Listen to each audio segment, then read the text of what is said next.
Hi there guys, it's Eileen. I thought I'd show you my completed set of whatever they are. These on this side are my regular witches runes that I made in the same way that I made these, except they're a lot simpler.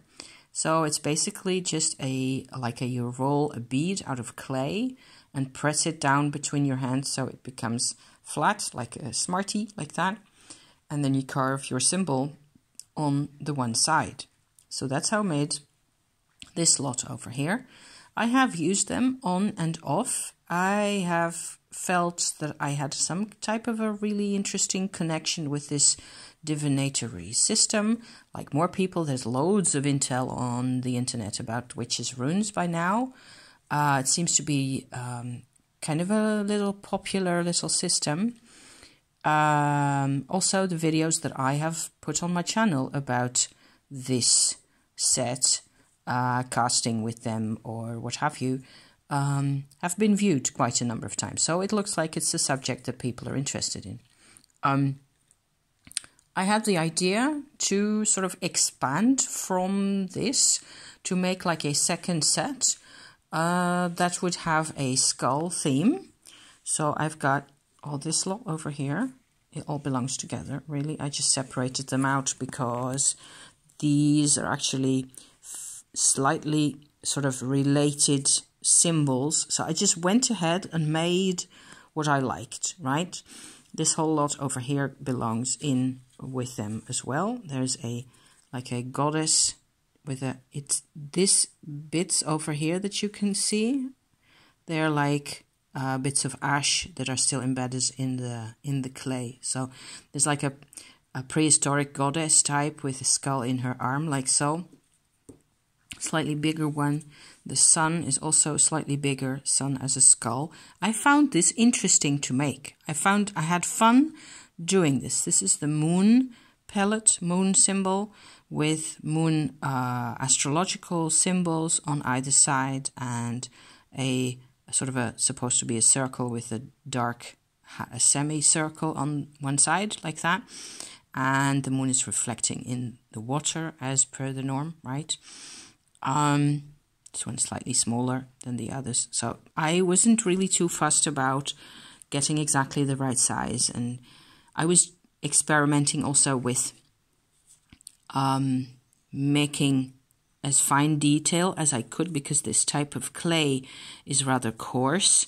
So I have to work really diligently and be patient if I want to get, quite a bit of nice fine detail. Like this one, for example, it's supposed to represent the rain.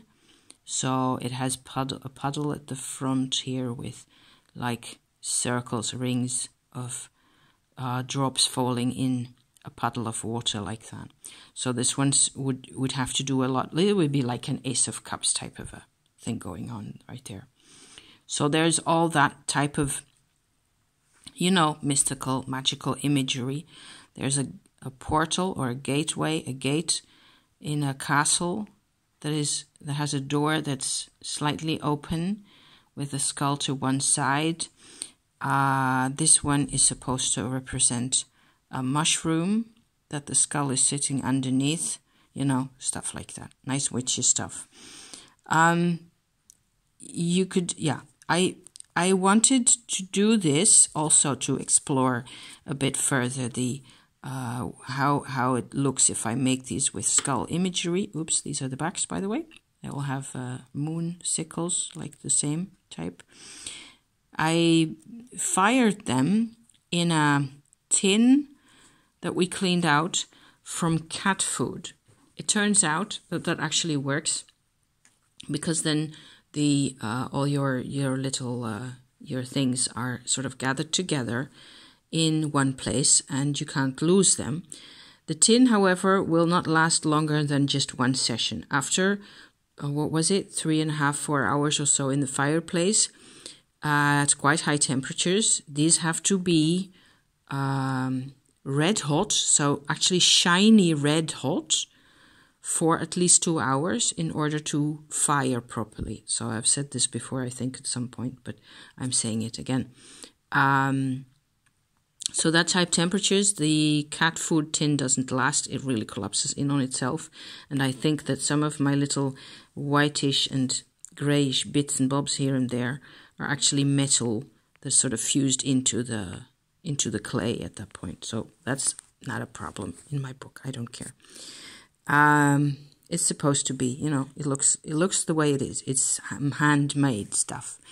So the other interesting thing that I thought would be cool to sort of explore a bit with is I've got this little guy here, which would potentially, if I use these to cast with, I would use this one to represent myself, like so. It actually does have a hole all the way through, so you could use it as a bead as well. But the idea was to use this as like a central to show me where I am with respect to all this content right here. I also, and that's the rather slightly more original bit here, made 4 extra that represent 2 my parents and 2 of my grandparents. So a female and a male grandparent. And actually used like a broomstick. This is supposed to be a broomstick folded all around her face over here to represent actually both my grandmothers. And this one is a male grandparent who's got a stick in his hand like that. The idea is that he's pointing to a blackboard. My grandfather on the one side was a schoolmaster, and the other one, my other grandfather, was a musician, but he was also of Jewish descent, hence the little dots in here that represent the Kabbalah tree of life. So I thought that was pretty neat to have those in there. Actually, his son, my father, would be this one, who is talking a lot. I inherited quite a bit of that. I don't always use it in exactly the same way he does, though. This one would represent my mother. And this is actually a theme, I hope you can make that out, which I nicked from Inuit masks of Inuit tribes in the north of Canada somewhere. They actually make masks where one of the 2 eyes of the character is another little face. So he's like a separate identity hiding in the first, right? Like that. So I thought that was rather neat to represent my mother, actually, but also to a certain extent my own, soul retrieval experiences are in that way of going about things. So I thought it would be neat to have like a set of these little oracular pellets where I have, all sorts of other normal oracular elements. So the Wheel of Fortune and the choices we made. The fire element is this one with the fireplace around like that. And it looks slightly like this one, which also has a ring of stones. But this is actually a water well that the skull is resting on. So there's that. There's elements from animals. This one has bull horns like that. And there's this one's supposed to represent like a masculine element.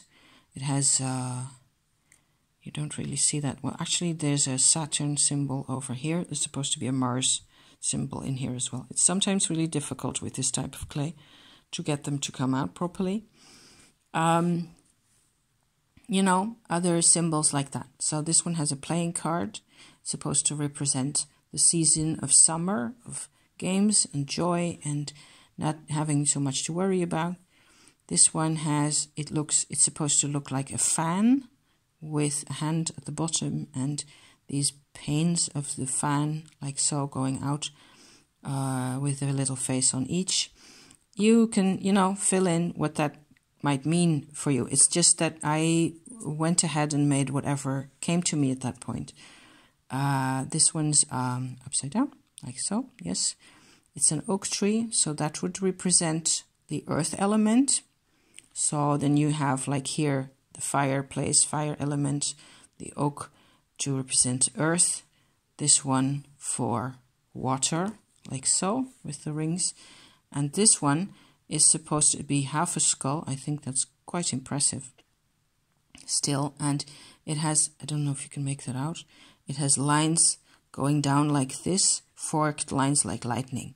So that one would represent the air element then in this set of 4 over here.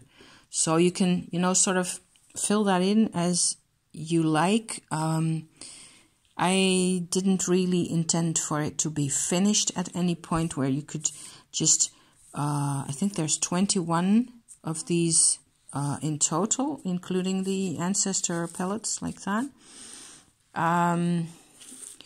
And you could make at least, half a dozen, at least more, just of very basic elements or ideas that, are very familiar to us. If you want to be more specific, and the thing always is, of course, are we using these for magic, or are we using these to know what's going on in our lives? If you would make them seriously, you'd have to make sure that they're all the same size, that the edges are all the same, and so on and so forth. Still, I think that it's kind of cool to have a sun that has a skull in the middle, because normally the sun is all, goodness and gladness and happiness. And where is it? This is the regular sun symbol in the witch's runes. And if I see the sun as a skull, all of a sudden it means something else to me. I get more of a sense of the passing of time, of eternity, of my soul as being behind everything. It's a different type of perspective. So I hope this is, entertaining at least. I'm glad this was actually my 3rd attempt at recording this today. I am very much in a writing type mode at the moment. I don't feel very able to do a lot of vlogging at the moment. It's all going into my writing exercise. So bear with, I will be back eventually. I have no idea. This type of thing changes for me. Those moods change in a day or two. So I have no idea. It's just that, what with everything else, I will probably get back to you with a witchy check-in on one day or another this week, soon enough. So see you then, okay? And I will be back, and thank you all so much for being here and for listening to me. And I hope you like my little Skullie adventure here. I'm just a skull nut sometimes, okay? So, yeah. So if you don't like skulls, this is not your thing. Thank you anyway, and see you next time. Okay, bye-bye.